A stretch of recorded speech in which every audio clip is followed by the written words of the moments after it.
ଆଜିର ଏହି ଶୋକ ସଭାରେ ଉପସ୍ଥିତ ଥିବା ଉତ୍କଳ ବାପ୍ଟିଷ୍ଟ ମଣ୍ଡଳୀ ସମ୍ମିଳନୀର ସମସ୍ତ ମୁଖ୍ୟ କର୍ମକର୍ତ୍ତା ଏବଂ ଯୁବ ସମ୍ମିଳନୀ, ସଣ୍ଡେ ସ୍କୁଲ ସମ୍ମିଳନୀ, ମହିଳା ସମ୍ମିଳନୀ ତଥା ପ୍ରାର୍ଥନା କମିଟି, ଗୋ ସେଣ୍ଡର କମିଟି ବନ୍ଧୁମାନଙ୍କୁ ଆମମାନଙ୍କର ଗହଣରେ ସମ୍ମାନୀୟ ବିଶପ ମା ଅଛନ୍ତି ତଥା ଆମ ପାଳକ ବନ୍ଧୁମାନେ, ପ୍ରଚାରକ ବନ୍ଧୁମାନେ, ଯେତେ ପ୍ରଭୁଙ୍କ ଦାସ ଦାସୀ ଅଛନ୍ତି ସମସ୍ତଙ୍କୁ ପ୍ରଭୁ ଯୀଶୁଙ୍କ ନାମରେ ମୋର ଭକ୍ତିପୂର୍ଣ୍ଣ ନମସ୍କାର ମୁଁ ଆପଣମାନଙ୍କୁ ଜଣା କରେ। ପ୍ରଭୁ ଆମ ସମସ୍ତଙ୍କୁ ବହୁ ଗୁଣରେ ଆଶୀର୍ବାଦ ଦିଅନ୍ତୁ। କିଛି ପ୍ରଭୁଙ୍କ ବାକ୍ୟ ମୁଁ କହିବା ପାଇଁ ମୁଁ ଯିବି। ପ୍ରଥମ ବିଷୟରେ ମୁଁ କହିବି, ସମସ୍ତେ ଲୋହରା ବାବୁଙ୍କ ବିଷୟରେ କହିକି ଚାଲିଛନ୍ତି, ତାଙ୍କର ଉତ୍ତମ ଚରିତ୍ର ସମସ୍ତ ବିଷୟରେ। ଆଉ ବାସ୍ତବରେ ନିକଟରେ ସେ ଆମ ମଣ୍ଡଳୀକୁ ଅଳ୍ପ କିଛି ଦିନ ତଳେ ସେ ଆସିଥିଲେ। ତାଙ୍କଠାରେ ମୁଁ ଗୋଟାଏ ବିଷୟ ଲକ୍ଷ୍ୟ କରୁଥିଲି, ଆଉ ସେ ଜଣେ ଗୋଟେ ସିମ୍ପଲ, ଗୋଟେ ସରଳ ଲୋକ। ଦ୍ୱିତୀୟ ବିଷୟ ମୁଁ ତାଙ୍କୁ ଲକ୍ଷ୍ୟ କରିଛି, ମୁଁ ଅନୁଭବ କରିପାରିଛି, ଯେତେବେଳେ ସେ କଥା କହୁଥିବେ ତାଙ୍କ ମୁଖରେ କୌଣସି ମଳିନତା ନଥିଲା। ସେ ହସି ହସି ପ୍ରାୟ କଥା କହିବେ। ତାହା ଥିଲା ଆମ ଜୀବନରେ ଏକ ସମୟ ଆସିଲା ଯାହାକି ପରିବାର ପାଇଁ କେବଳ ଯେ ଦୁଃଖଦାୟକ ତାହା ନୁହଁ, ଏହା ଗୋଟେ ବଡ଼ ମର୍ମାନ୍ତିକ ଦୁଃଖ। ଏବଂ ସେତିକି ନାହିଁ, ତାବଡ଼ା ମଣ୍ଡଳୀ ପାଇଁ, ଆମ ଏରିଆ ପାଇଁ, ସମ୍ମିଳନୀ ପାଇଁ, ଯେହେତୁ ଏକ ଗୌରବକୁ ଆମେ ହରେଇଛୁ ବୋଲି ମୁଁ ମନେ କରୁଛି।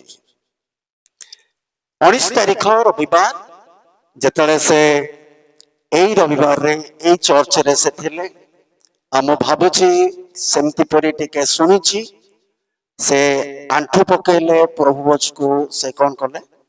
ସତ କି? ଆଚ୍ଛା, ସେ ଆଣ୍ଠୁ ପକେଇଲେ, ତାପରେ ପ୍ରଭୁ ଭୋଜକୁ ସେ କଣ କଲେ? ଗ୍ରହଣ କଲେ। ଆଣ୍ଠୁ ପକେଇବାର ଉଦ୍ଦେଶ୍ୟ ପ୍ରଭୁଙ୍କ ଲୋକମାନଙ୍କର ଗୋଟେ ସୁନ୍ଦର ଗୁଣ, ତାହା ଉପରେ ମୁଁ ବାଇବେଲରୁ ଆପଣମାନଙ୍କୁ କହିବି। ଆଣ୍ଠୁ ପକେଇଲେ ଯୋଉମାନେ ପକାନ୍ତି, 19 ତାରିଖ ତାଙ୍କ ପାଇଁ ଥିଲା ଏକ ଶେଷ ରାତ୍ରି, ଯୋଉ ରାତ୍ରିରେ ଜଗତ ଛାଡିବା ପୂର୍ବରୁ ସେ ଆଣ୍ଠୁ ପକେଇଥିଲେ। ତେଣୁ ପ୍ରିୟ ବନ୍ଧୁଗଣ, ଆଣ୍ଠୁ ପକେଇବା ଲୋକମାନଙ୍କ ଜୀବନରେ ପ୍ରଭୁ ଯୀଶୁ କେଉଁ ପ୍ରକାର କାର୍ଯ୍ୟ ସେ କରନ୍ତି? ଯଦି ପ୍ରଥମ କଥାକୁ ମୁଁ ଆପଣମାନଙ୍କୁ କହିବି ଯେ ପ୍ରଭୁ ଯୀଶୁ ଦେଖିଲେ, ପ୍ରଭୁ କହିଲେ ଯେ ଯୋଉ ପର୍ଯ୍ୟନ୍ତ ପ୍ରଭୁ ପ୍ରଭୁଙ୍କୁ ମୋର ଦକ୍ଷିଣ ପାର୍ଶ୍ୱରେ ବସିବା ପାଇଁ କହିଛନ୍ତି, ଶତ୍ରୁମାନଙ୍କୁ ତାର ପାଦପୀଠ ନ କରିବା ପର୍ଯ୍ୟନ୍ତ ମୋର ଦକ୍ଷିଣରେ କଣ କର? ବସ। 110ରେ ଆମେ ଶୁଣୁଛୁ। ସ୍ତିଫାନ ଯେତେବେଳେ ଆଣ୍ଠୁ ପକେଇଲେ, ମରିବା ପୂର୍ବରୁ ସେ ଆଣ୍ଠୁ ପକେଇଥିଲେ ଆଉ ସେ ପ୍ରାର୍ଥନା କରୁଥିଲେ। ତେଣୁ ଏଇ ପ୍ରଭୁଙ୍କ ଦାସଙ୍କର ଏତିକି ଗୁଣ ଆମ ପାଇଁ ଆଦର୍ଶ ବୋଲି ଭାବନ୍ତୁ। ସେ ମରିବା ପୂର୍ବରୁ ଆଣ୍ଠୁ ପକେଇଛନ୍ତି, ତାହା ଥିଲା ତାଙ୍କର ଶେଷ ରାତ୍ରି। ଯେଉଁମାନେ ଆଣ୍ଠୁ ପକାନ୍ତି ସେମାନଙ୍କ ପାଇଁ ମରିବା ପୂର୍ବରୁ ପ୍ରଭୁ ଯୀଶୁ ପିତାଙ୍କର ଦକ୍ଷିଣ ପାର୍ଶ୍ୱରେ ବସିବା ବ୍ୟକ୍ତି କିନ୍ତୁ ସେ କଣ ହେଇଛନ୍ତି? ଠିଆ ହେଇଛନ୍ତି। ଠିଆ ହେବାର କାରଣ କଣ? ପ୍ରଭୁ ତ ବସିଥିଲେ, କିନ୍ତୁ ଠିଆ କାହିଁକି ହେଲେ? ସେ ପ୍ରଭୁ କାହିଁକି ସେ ଠିଆ ହେଲେ? ଯଦି ଆମ ଦେହରେ ଅନେକ ପ୍ରଶ୍ନ ଆସିବ, ପ୍ରଭୁ ଠିଆ ହେବାର କାରଣ କଣ? ପିତା ପରମେଶ୍ୱର ତାକୁ କହିଲେ ମୋର ଦକ୍ଷିଣରେ ବସ, କିନ୍ତୁ ସ୍ତିଫାନ ଦେଖୁଛନ୍ତି ପ୍ରଭୁ ଯୀଶୁ ସେ ଠିଆ ହେଇଛନ୍ତି। ପ୍ରଭୁ ଯୀଶୁ ଠିଆ ହେବାର ପ୍ରଥମ କାରଣ କହିବି, ଯେତେବେଳେ ସ୍ତିଫାନ ସେ ଆଣ୍ଠୁ ଭାଙ୍ଗୁଛନ୍ତି, ମରିବା ପାଇଁ ଯାଉଛନ୍ତି, ଆଉ ପ୍ରଭୁ ସେ ତାଙ୍କୁ ସମ୍ମାନ ଦେବା ପାଇଁ ଠିଆ ହଉଛନ୍ତି। କୋଉ କୋଉ ମାନଙ୍କ ଆଗରେ ସମ୍ମାନ ଦେବେ? ଯଦି ଆପଣ ମାନେ ଲୁକ 12 ପର୍ବର 8 ପଦରେ ଦେଖିବେ, ଈଶ୍ୱରଙ୍କ ସାମ୍ନାରେ ଦୂତମାନଙ୍କର ସହିତ ଯେଉଁମାନେ ତାଙ୍କ ଜଗତରେ ସ୍ୱୀକାର କରିଥିବେ, ସେମାନଙ୍କୁ ସେ ସ୍ୱର୍ଗରେ ତାଙ୍କୁ କଣ ଦେବେ? ସମ୍ମାନ ଦେବେ। ତେଣୁ ଏଇ ଦାସ ଯେତେବେଳେ ଆଣ୍ଠୁ ପକେଇ ଅଳ୍ପ ସମୟ ପରେ ପ୍ରାଣ ତ୍ୟାଗ କରିଛନ୍ତି, ପ୍ରଭୁ ତାଙ୍କୁ ସମ୍ମାନିତ କରିଛନ୍ତି। ହାଲେଲୁୟା। ଦ୍ୱିତୀୟ କଥାଟି ମୁଁ ଆପଣମାନଙ୍କୁ କହିବି ପ୍ରିୟ ବନ୍ଧୁଗଣ, ପ୍ରଭୁ ଯୀଶୁ ଠିଆ ହେବାର ଦ୍ୱିତୀୟ କାରଣ ହେଉଛି ରୋମିଓ ପୁସ୍ତକ 8 ଅଧ୍ୟାୟର 34 ପଦରେ ଆପଣମାନେ ପାଇବେ। ପ୍ରଭୁ ଯୀଶୁ ପୁନରୁତ୍ଥିତ ହେଲା ପରେ ପିତାଙ୍କର ଦକ୍ଷିଣ ପାର୍ଶ୍ୱରେ ଥାଇ ତାଙ୍କ ଲୋକମାନଙ୍କ ପାଇଁ ନିବେଦନ କରୁଛନ୍ତି, ପ୍ରାର୍ଥନା କରୁଛନ୍ତି। ପ୍ରଭୁ ପ୍ରାର୍ଥନା କରୁଥିଲେ। କାହିଁକି ସେ ପ୍ରାର୍ଥନା କରୁଥିଲେ ତାର କଥାଟି ମୁଁ କିଛି ସମୟ ପରେ କହିବି। ତୃତୀୟ କଥାଟି ମୁଁ ଆପଣମାନଙ୍କୁ କହିବି ନା ସବୁବେଳେ ଶୟତାନ ପରମେଶ୍ୱରଙ୍କ ଲୋକମାନଙ୍କର ଅପବାଦକ ଭାବରେ ସବୁବେଳେ ଅଭିଯୋଗ ଦିନ ରାତି ପରମେଶ୍ୱରଙ୍କ ଲୋକ ବିରୁଦ୍ଧରେ ସେ କଣ କରେ? ଅଭିଯୋଗ କରିଥାଉଛି। ଯିଏ କି ଅପବାଦକ, ଯାହାକୁ ନିନ୍ଦକ ବୋଲି କୁହାଯାଇ ପାରିବ, ଯିଏକି ସବୁବେଳେ ନିନ୍ଦା କରିବ। ଶୟତାନ ସବୁବେଳେ ସେ ନିନ୍ଦା କରିବା ପାଇଁ ଆଉ ସେ କଣ କରେ? ଈଶ୍ୱରଙ୍କର ଛାମୁରେ ଥାଇ ସବୁବେଳେ ଶୟତାନ ଯିଏକି ଅପବାଦକ, ଯାହା ପ୍ରକାଶିତ 12 ଅଧ୍ୟାୟର 10 ପଦରେ ଆପଣମାନେ ପାଇବେ। ଅପବାଦକ ଦିନ ରାତି ଈଶ୍ୱରଙ୍କର ଅଭିଯୋଗ କରିବା ପାଇଁ, ତାଙ୍କ ଲୋକମାନଙ୍କ ବିରୁଦ୍ଧରେ ଅଭିଯୋଗ କରିବା ପାଇଁ ସେ କଣ ହୁଏ? ଠିଆ ହୁଏ। କିନ୍ତୁ ପ୍ରଭୁ ଯୀଶୁ ଠିଆ ହେବାର ତୃତୀୟ କାରଣଟିକୁ ମୁଁ ଆପଣମାନଙ୍କୁ କହିବି। ପ୍ରଥମ ଯୋହନ 2 ଅଧ୍ୟାୟ 1 ପଦରେ ଆପଣମାନେ ପାଇପାରିବେ, ମନୁଷ୍ୟ ତ ପାପ, ସେ ପାପ କରିକିରି ଚାଲୁଛି, କିନ୍ତୁ ପିତାଙ୍କ ଛାମୁରେ ଜଣେ ଅଭିଯୋଗ କରୁଛି, ନିନ୍ଦୁକ ଯେ କି ଶୟତାନ, କିନ୍ତୁ ଆଉ ଜଣେ ପ୍ରଭୁଙ୍କ ନିକଟରେ ନିବେଦନ କରୁଛି, ପ୍ରାର୍ଥନା କରୁଛି। ସେ ହେଉଛନ୍ତି ଧାର୍ମିକ ପ୍ରଭୁ ଯୀଶୁ ଖ୍ରୀଷ୍ଟ, ଯେ କି ଆମର ଓକିଲ, ଯେ କି ସପକ୍ଷବାଦୀ ଭାବରେ ଆଉ ସେ କହନ୍ତି ଶୈତାନ ଯାହା ସମସ୍ତ ନିନ୍ଦା କରୁଛି, କିନ୍ତୁ ହେ ପିତା ମୁଁ ଅନୁରୋଧ କରୁଛି ଏଇ ବ୍ୟକ୍ତି ମୋର ବୋଲି ସେ କଣ କରୁଛନ୍ତି? ପ୍ରମାଣିତ କରୁଛନ୍ତି। ତେଣୁ ପ୍ରିୟ ବନ୍ଧୁଗଣ, ମୁଁ ଆପଣମାନଙ୍କୁ ଆଜି ଏଇ ଶୋକ ସମ୍ପର୍କରେ, ଦୁଃଖ ସମ୍ପର୍କରେ ଆଉ କିଛି କଥା କହିବା ପାଇଁ ଯାଉଛି। ମନେ ରଖିବା, କାହା କାହା ଜୀବନରେ ପ୍ରଭୁ ଦୁଃଖ ଦିଅନ୍ତି। ପ୍ରଭୁ ଯୋଉ ଦୁଃଖ ଦେବେ ହୋଇପାରେ ସେ ଦୁଃଖକୁ ସିଏ ଏକା ଦୂର କରିବେ। କେହି କାହାକୁ ସାନ୍ତ୍ୱନା ଦେଲେ କେହି ମାନିବେ ନାହିଁ। ମୋର 1 ନମ୍ବର ଦିଦି ଚାଲିଗଲେ, ତାପରେ 3 ନମ୍ବର ଦିଦି ଚାଲିଗଲେ ତାର ଅଳ୍ପ ସମୟ ପରେ, ତାପରେ 2 ନମ୍ବର ଦିଦି ଚାଲିଗଲେ, ତାପରେ ମୋର 20 ବର୍ଷର ଗୋଟେ ନାତି ପୁଅ ଚାଲିଗଲେ। ମୁଁ ଟିକେ ବାୟା ବାୟା ପରି ହେଲି, ସମ୍ଭାଳି ପାରିଲି ନାହିଁ। ମତେ ମଣ୍ଡଳୀ ଆଣିଲେ, ଇଞ୍ଜେକ୍ସନ ଦେଲେ, ଆଉ ସାଲାଇନ୍ ଦଉଛନ୍ତି, ଭଲ ହବ ପରା। କିନ୍ତୁ ମୁଁ ଜାଣୁଛି, ଆରେ ଡକ୍ଟର କହୁଛି ମତେ କାହିଁକି ସାଲାଇନ୍ ଦଉଛ, କଣ ପାଇଁ ଦଉଛ, ମତେ ଇଞ୍ଜେକ୍ସନ କାହିଁକି ଦଉଛ? ମୁଁ ଠିକ ଅଛି, କିନ୍ତୁ ମୋର ଦୁଃଖ ଏତେ ବଢିଲା, ଆଉ ମୁଁ କଣ କଣ କରିବି ହେଇଗଲି, ମୋ ମୁଣ୍ଡ ସ୍ଥିର ରହିଲା ନାହିଁ।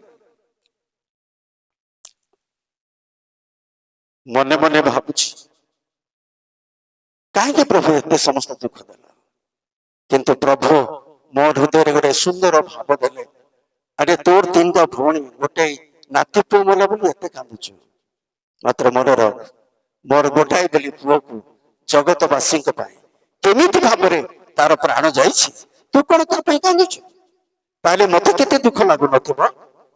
ମୁଁ ଶାନ୍ତ ହେଇଗଲି। ପ୍ରିୟ ବନ୍ଧୁଗଣ, ଦୁଃଖ ଯେତେବେଳେ ପ୍ରଭୁ ଦିଅନ୍ତି, ସେ ଦୁଃଖକୁ ପ୍ରଭୁ ହିଁ କଣ କରିବେ? ଦୂର କରିବେ। ତେଣୁ ସେ ଆଜି ଆମ ଗହଣରେ ନାହାନ୍ତି, ମାତ୍ର ଆମ ଗହଣରୁ କଣ ହେଇଯାଇଛନ୍ତି? ସେ ଚାଲି ଯାଇଛନ୍ତି। ଯୋଉମାନେ କି ପ୍ରଭୁଙ୍କ କୋଳକୁ ଚାଲି ଯାଉଛନ୍ତି, ସେମାନଙ୍କର ଜୀବନରେ କେଉଁ କେଉଁ ପ୍ରକାର ଆଶୀର୍ବାଦ ସେମାନେ ପାଆନ୍ତି। ମନୁଷ୍ୟ ଜଗତ ଛାଡି ଚାଲିଲା ପରେ କେଉଁ ପ୍ରକାର ଆଶୀର୍ବାଦ ପାଆନ୍ତି? ପ୍ରଥମ କଥା କହିବାକୁ ଯିବି, ପ୍ରିୟ ପରିବାର, ଯଦି ଦୁଃଖ ଅଛନ୍ତି ତଥାପି ଆମେ ଶୁଣିବା, ଆମ ବାପା, ଆମ ସ୍ୱାମୀ ବର୍ତ୍ତମାନ କଣ ହେଇଥିବେ, ସେ କେମିତି ଅବସ୍ଥାରେ ସେ ଥିବେ, କଣ କରୁଥିବେ ସେ, ଯାହାକି ରୋମିଓ 6 ଅଧ୍ୟାୟର 7 ଅଧ୍ୟାୟର 6 ପଦରେ 7 ପଦରେ ଅଛି, 6ର 7ରେ, ଯିଏ ମରି ଅଛି ସେ ପାପରୁ କଣ ହେଇଛି? ମୁକ୍ତ ହେଇଛି। ମୁକ୍ତିର ପାଖରେ 2ଟା ଡିଟୋ ଚିହ୍ନ ଅଛି, ତାହାର ଅର୍ଥ ହଉଛି ଧାର୍ମିକ ଗଣିତ ହେଉଛି। ପ୍ରିୟ ଦୁଃଖୀ ପରିବାର ଶୁଣନ୍ତୁ, ଆପଣଙ୍କ ବାପା ବର୍ତ୍ତମାନ ଜଗତରେ ନାହାନ୍ତି, କିନ୍ତୁ ଧାର୍ମିକ ଗଣିତ ହିଁ ଈଶ୍ୱରଙ୍କ ରାଜ୍ୟରେ ସେ କଣ ଅଛନ୍ତି। 2 ପ୍ରକାର ଆଶୀର୍ବାଦ କଥା ମୁଁ କହିବି। 2 ନମ୍ବରର ଆଶୀର୍ବାଦ, ଯୋଉ ଆଶୀର୍ବାଦ ହଉଛି, ଯୋଉମାନେ ଆଜି ଜଗତ ଛାଡନ୍ତି, ଯୋଉମାନେ ମରିବା ପାଇଁ ଭଲ ପାଆନ୍ତି, ପାଉଲ କହିଲେ ଫିଲିପି 1:21 କହିଲେ ଲାଭ ମଲେ ମୋ ପାଇଁ କଣ ଅଛି? ଲାଭ ଅଛି। ମୃତ୍ୟୁ ଭୋଗ ଲାଭଜନକ, ଯେହେତୁ ଖ୍ରୀଷ୍ଟ ମୋ ପକ୍ଷରେ ଥିବାରୁ ମଲେ ମୋ ପାଇଁ କଣ ଅଛି? ଲାଭ ଅଛି। ଆଜି ଯଦି ଆମ ସମସ୍ତଙ୍କ ଗହଣରୁ ପ୍ରଭୁଙ୍କ ଦାସ ଚାଲିଗଲେ, କିନ୍ତୁ ଆମ ସମସ୍ତଙ୍କ ପାଇଁ ହୋଇପାରେ ଦୁଃଖଦାୟକ, କିନ୍ତୁ ତାଙ୍କ ପାଇଁ ଲାଭଜନକ। କାରଣ ସେ ଜାଣିଲେ ଯେ ବର୍ତ୍ତମାନ ମୁଁ ଲାଭରେ ଅଛି। ସେ ଖ୍ରୀଷ୍ଟଙ୍କ ଠାରେ, ଖ୍ରୀଷ୍ଟଙ୍କ ସଙ୍ଗରେ, ତାଙ୍କ ସହିତ ମିଳିତ ଭାବରେ ସେ କଣ କରିଛନ୍ତି? ଅଛନ୍ତି। ତୃତୀୟ ଆଶୀର୍ବାଦ କଥା ମୁଁ ଆପଣମାନଙ୍କୁ କହିବି ପ୍ରିୟ ବନ୍ଧୁଗଣ, କାରଣ ଯାହା ବାଇବେଲ ଆମକୁ କହେ ମୃତ୍ୟୁ ପରେ ଯୋଉ ପ୍ରକାର ଆଶୀର୍ବାଦ ଗୁଡାକ ଅଛି। 3 ନମ୍ବର ଆଶୀର୍ବାଦ ପ୍ରକାଶିତ 14 ତାର 13 ଆମେ ଶୁଣୁଛୁ, ଏଣିକି ଯେଉଁମାନେ ପ୍ରଭୁଙ୍କ ଠାରେ ଥାଇ ମରନ୍ତି ସେମାନେ କଣ ଅଟନ୍ତି? ଧନ୍ୟ। ଆତ୍ମା କହନ୍ତି ସେମାନେ ଆପଣା ଆପଣା ପରିଶ୍ରମରୁ କଣ ନେଇଛନ୍ତି? ବିଶ୍ରାମ। ବର୍ତ୍ତମାନ ସେ ବିଶ୍ରାମ ପ୍ରାପ୍ତ, ସେ ବିଶ୍ରାମ ଅନୁଭବ କରୁଛନ୍ତି। ଆଉ ପ୍ରଭୁ ଆପଣଙ୍କର ପରିଶ୍ରମରୁ, ତାର ଜଗତରେ କରିଥିବା ସମସ୍ତ ପରିଶ୍ରମରୁ ବର୍ତ୍ତମାନ ସେ ବିଶ୍ରାମରେ ଅଛନ୍ତି। ଆଉ କେହି ଆମେ କହିପାରିବା ନାହିଁ ସେ ବିଶ୍ରାମ ଭିନ୍ନ ପ୍ରକାର ବିଶ୍ରାମ। ସେ ଆଉ ଚିନ୍ତା ନାହିଁ, ଭାବନା ନାହିଁ, କୌଣସି ଦୁଃଖ ନାହିଁ, କୌଣସି କ୍ରନ୍ଦନ ନାହିଁ, କିଛି ନାହିଁ। ମୋ ସ୍ତ୍ରୀ କଣ ହେଇଥିବ, ମୋ ପିଲାମାନେ କଣ ହଉଥିବେ, ମୋ ପୁଅ କଣ ହଉଥିବ, ମୋର ମଣ୍ଡଳୀ କଣ ହଉଥିବ, ଏହା ତାଙ୍କ ଚିନ୍ତାରେ ନାହିଁ, ଯେତେ ସେ ବିଶ୍ରାମ ଭୋଗ କରୁଛନ୍ତି। ନମ୍ବର ତୃତୀୟ କଥା ମୁଁ ଆପଣଙ୍କୁ କହିବି, ଚତୁର୍ଥ କଥାଟି ଆପଣମାନଙ୍କୁ କହିବି ପ୍ରିୟ ବନ୍ଧୁଗଣ, ଯାହାକି ଲୋକ 16 ପର୍ବର 9 ପଦରେ ଅଧର୍ମ ଧନରେ ବନ୍ଧୁ ଲାଭ କର, ତାର ଶେଷରେ ସେ ତୁମକୁ କଣ କରିବେ? ଅନନ୍ତ ରାଜ୍ୟ, ଈଶ୍ୱରଙ୍କ ରାଜ୍ୟ ତୁମକୁ କଣ କରିବ? ସ୍ୱାଗତ କରିବ। ଅଧର୍ମ ଧନରେ ବନ୍ଧୁ ଲାଭ କର।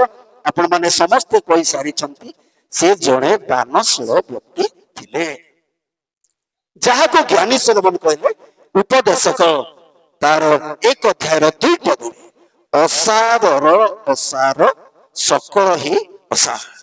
ଜଗତ ଅସାର, ଜଗତରେ ଯୋଉମାନେ ଅଛନ୍ତି ସେମାନେ ବି ଅସାର। ଜଗତରେ ଯଦି କିଛି ଆମର ରହିଛି, ଧନ ଜନ ଔରସ ସକଳ ବିଷୟ ଯଦି ରହିଛି, ତାହା ମଧ୍ୟ କଣ? ଅସାର। କିନ୍ତୁ ସାର କି? ସାର ହେଉଛନ୍ତି ଜଣେ ବ୍ୟକ୍ତି, ଯେ କି ପ୍ରଭୁ। ତେଣୁ ଅଧର୍ମ ଧନରେ ବନ୍ଧୁ ଲାଭ କର। ପ୍ରିୟ ବନ୍ଧୁଗଣ, ପ୍ରଭୁ ଯୀଶୁ ଜଗତରେ ଥିଲା ସମୟରେ ସେ ଧନ ବିଷୟରେ ଧନୀ ମାନଙ୍କୁ ବହୁତ ବିଷୟରେ ସେ ଶିକ୍ଷା ଦଉଥିଲେ। ସେ କହୁଥିଲେ ଯେ ଧନୀ ମାନଙ୍କୁ ତୁମେ ସର୍ବସ୍ୱ ଧନ ତୁମେ ଦରିଦ୍ର ମାନଙ୍କୁ କଣ କରିଦିଅ? ଦେଇଦିଅ।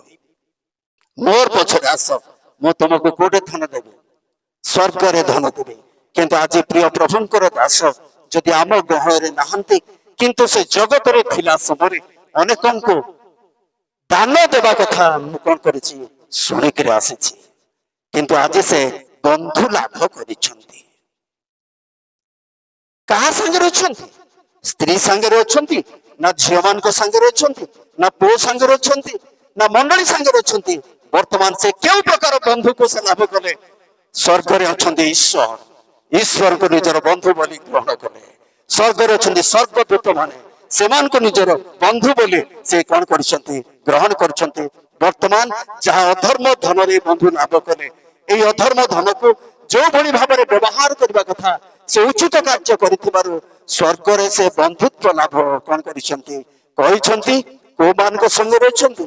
ପିତା ପରମେଶ୍ୱରଙ୍କ ସଙ୍ଗରେ ଅଛନ୍ତି, ଦୂତମାନଙ୍କ ସଙ୍ଗରେ ଅଛନ୍ତି। କାରଣ ସେମାନଙ୍କୁ ସେ ବନ୍ଧୁ ବୋଲି ସେ କଣ କରିଛନ୍ତି? ବାଛି ନେଇଛନ୍ତି। ନମ୍ବର 5 କଥା ମୁଁ ଆପଣମାନଙ୍କୁ କହିବି ପ୍ରିୟ ବନ୍ଧୁଗଣ, ଯାହାକି ଆମ ଜୀବନରେ ଏତିକି ବୁଝିବା, ଯାହାକୁ ଆଇବ ପ୍ରକାଶ କଲେ 19:25 ସେଇ ଜାଗା ଲେଖା ଅଛି, ମାଂସ ବିହୀନ ଶରୀରରେ ମୁଁ ପ୍ରଭୁଙ୍କୁ କଣ କରିବି? ଦେଖିବି। ଏହି ପ୍ରକାର ଆଶୀର୍ବାଦ ଆମେ ପାଇପାରିବା ନାହିଁ। ମୋଶା ଚାହିଁଲେ ପ୍ରଭୁ ମୁଁ ତୁମକୁ ଦେଖିବି, ପ୍ରଭୁଙ୍କ ଦାସ ମାନେ ଚାହିଁଲେ ପ୍ରଭୁ ଆମେ ତୁମକୁ ଦେଖିବୁ। କିନ୍ତୁ ଯେ ପର୍ଯ୍ୟନ୍ତ ଏଇ ଶରୀର ନଷ୍ଟ ହବ ନାହିଁ, ଏ ମାଂସ ଶରୀର ବିନଷ୍ଟ ହବ ନାହିଁ, ସେ ପର୍ଯ୍ୟନ୍ତ ଈଶ୍ୱରଙ୍କ ସହିତ ଚିରଦିନ ପର୍ଯ୍ୟନ୍ତ ଆମେ କ'ଣ କରିପାରିବା ନାହିଁ, ସାକ୍ଷାତ କରିପାରିବା ନାହିଁ। ତେଣୁ ମୁଁ ଏତିକି ପରିବାର ଜୀବନରେ ଏଇ କଥା କହିବା ପାଇଁ ଯାଉଛି, ପ୍ରଭୁ ଯଦି ଦୁଃଖ ଦେଇଛନ୍ତି, ପ୍ରଭୁ ହିଁ ସେ ଦୁଃଖ କ'ଣ କରିବେ, ଦୂର କରିବେ। କିନ୍ତୁ ଆମେ ଯଦି ତାଙ୍କ ପାଇଁ କାନ୍ଦୁଛୁ, ସତ କଥା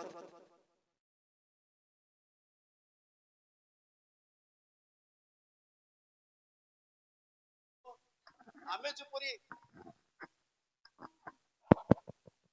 ସମ୍ପୂର୍ଣ୍ଣ ଭାବରେ ଦାଉଦ କହିଲା ଭଳି ସେ ଆଉ ଆମ ଗହଣକୁ ଆସିବେ ନାହିଁ, ସେ ଆମ ପାଖକୁ ଆସିବେ ନାହିଁ, କିନ୍ତୁ ଆମେ ତାଙ୍କ ପାଖକୁ କ'ଣ କରିବା, ଯିବା। ଯିବା ପୂର୍ବରୁ ଆମ ଜୀବନରେ ଆମ ଝିଅମାନଙ୍କ ସହିତ, ପୁଅମାନଙ୍କ ସହିତ ଆମର ଅବଶିଷ୍ଟ ଦିନ ଜଗତରେ ଆମର ସ୍ୱାମୀ, ଆମ ବାପା ଯେଉଁଭଳି ଭାବରେ ଲୋକମାନଙ୍କର ଆଦରଣୀୟ ହୋଇ ଜଗତରୁ ଚାଲି ଯାଇଛନ୍ତି, ସେଇ ପ୍ରକାର ଭାବରେ ଆମେ ମର ଜଗତରେ ଥାଉ ଥାଉ ପ୍ରଭୁଙ୍କ ପାଇଁ ବଞ୍ଚି ପ୍ରଭୁଙ୍କ ନିମନ୍ତେ ନିଜ ଜୀବନକୁ ଅତିବାହିତ କରିବା ଏବଂ ପ୍ରାର୍ଥନା କରିବା ପାଇଁ ଆମେ ହେଳା କରିବା ନାହିଁ। ପ୍ରାର୍ଥନା ହିଁ ଆମ ଜୀବନରେ ଶାନ୍ତି ଦେବ, ସାନ୍ତ୍ୱନା ଦେବ। ନହେଲେ ଆମେ ସମ୍ପୂର୍ଣ୍ଣ ଶାନ୍ତି କ'ଣ କରିପାରିବା ନାହିଁ, ପାଇପାରିବା ନାହିଁ। ପ୍ରଭୁ ସଂକ୍ଷିପ୍ତ ବାକ୍ୟରେ ଆମ ସମସ୍ତଙ୍କୁ ଆଶୀର୍ବାଦ।